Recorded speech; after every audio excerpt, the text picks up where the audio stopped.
महाराज दशरथ आज रो रहे हैं भक्तों।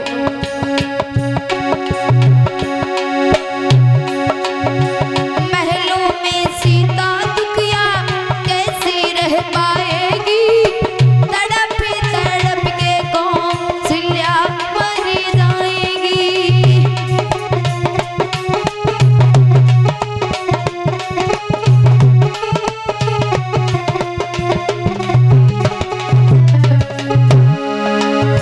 राती अंधेरी आजी पिता की छाई, आई आई आई मेरी मौत आई, आई आई आई मेरी मौत आई।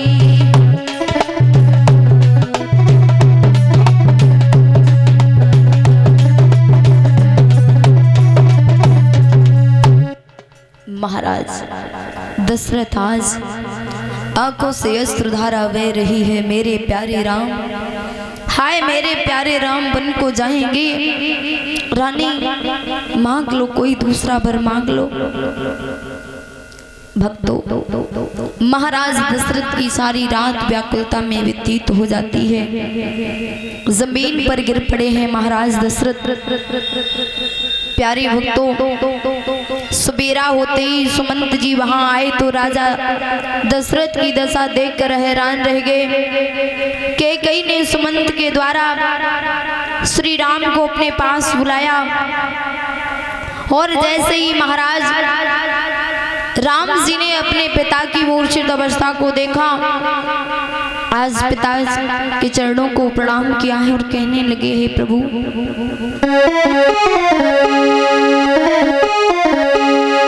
कि देखा है मूर्छित पूज्य पिता, माँ की है भ्रकुटी चढ़ी हुई, मानो शिकारी जिस जगह पड़ाई उस जगह शिकारी ने खड़ी हुई।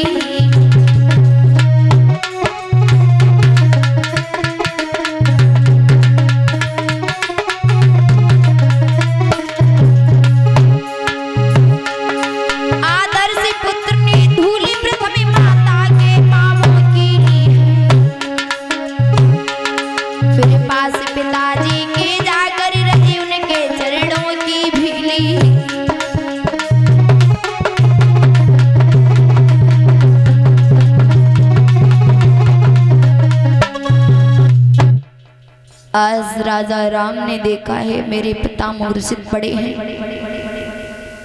चरणों को स्पर्श किया है, कैकेयी माँ के चरणों को भी स्पर्श किया है भगवान मर्यादा पुरुषोत्तम श्री राम ने। प्यारे भक्तों राम जी जिस समय महाराज दशरथ को पुकारने लगे हैं, पिताजी पिताजी बोलो ना पिताजी तुम्हें क्या हुआ।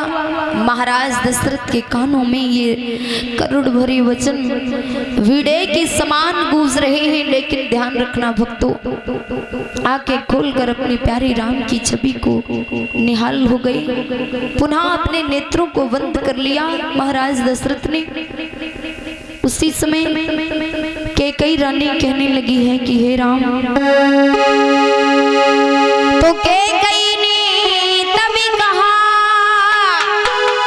राम इधर दो ध्यानी, जो मैं कहती हूँ से सुनो लगा कर कान। कैकेयी रानी ने कहा, हे राम देखिए मैं बताती हूँ बात क्या है। अरे बहुत दिन पहले तुम्हारे पिता ने हमें 2 वरदान देने को कहा था। अरे आज मौका आने पर मैंने उन वरदानों को मांग लिया।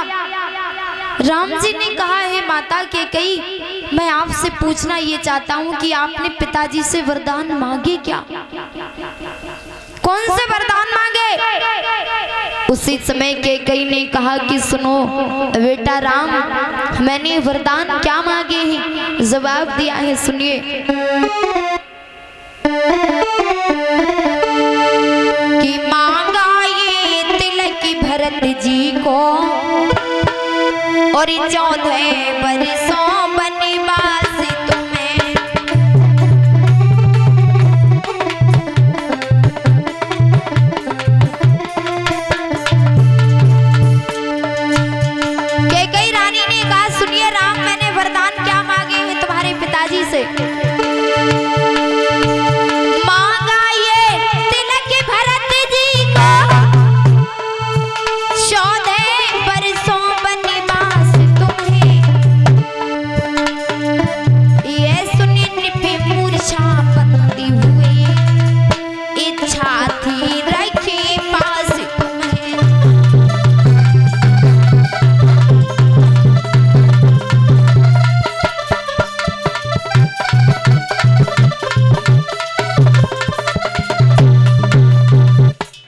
रानी कैकेयी ने कहा कि देखिए भरत के लिए मैंने राज तिलक मांग लिया और तुम्हारे लिए तपसी भेष में 14 वर्षों का वनवास मांगा, लेकिन भरत के लिए राज तिलक देने के लिए तो तुम्हारे पिता ने यहाँ कर दिया, लेकिन जैसे ही मैंने तुम्हारे लिए तपसी भेष में 14 वर्षों का वनवास मांगा तो मना कर दिया।